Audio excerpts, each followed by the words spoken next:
Il contributo d'accesso è un'amenità in senso assoluto, è una tassa punto e basta. Noi abbiamo strutturato un piano completamente ristrutturato rispetto a ciò che è adesso, l'abbiamo calibrato in funzione a delle dinamiche che già esistono a livello mondiale. Faccio un esempio. Allora, innanzitutto a Venezia si paga una tassa di soggiorno molto bassa rispetto a altre città, quindi sicuramente aumentare la tassa di soggiorno, ma contestualmente dare l'opportunità ai turisti che sono a pernotare nel nostro comune di poter avere una grandissima opportunità di poter scontare questa stessa tassa attraverso due card.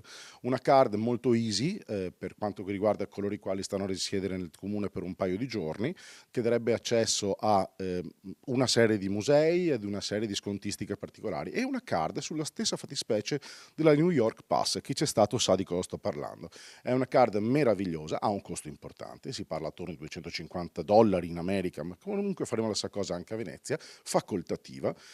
Se il turista l'acquista, automaticamente ha accesso a tutti i musei, ha lo sconto del 50% sui trasporti, ha la possibilità di avere interazione con attività commerciali che offrono delle scontistiche per chi ce l'ha, e questo sicuramente sarebbe un incentivo culturale per coloro i quali stanno più giorni nel nostro territorio. Per Roberto Agirmo, imprenditore nel settore turistico e candidato sindaco con Resistere Veneto alle prossime elezioni amministrative, sarebbe dunque questa la ricetta migliore per la gestione dei flussi turistici a Venezia. Poi mi permetto anche di dire che non si può non pensare di trovare una soluzione per i flussi nei periodi di altissima stagione, quindi sicuramente un monitoraggio subordinato ad una preregistrazione, quello sì.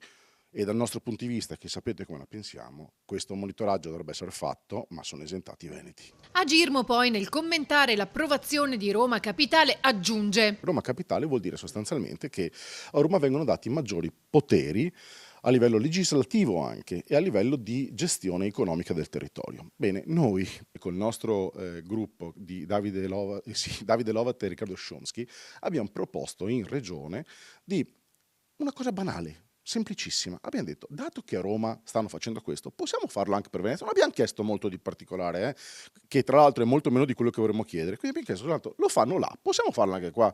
E voi, Consiglio regionale, siete d'accordo di portare questa istanza a livello parlamentare?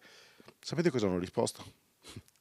Allora, i nostri due consiglieri hanno detto ovviamente sì, tutti gli altri perché hanno paura, è la parola giusta, paura di dispettire le segreterie di partito, o hanno il terrore di dimostrare ai cittadini che loro in realtà fanno solo quello che le direttive di partito gli dicono, si sono astenuti. È una vergogna. È una vergogna perché hanno dimostrato una volta di più che una volta che sei agganciato a un partito politico nazionale non sei libero di fare e di pensare. Per respirare devi aspettare che ti dicono respira.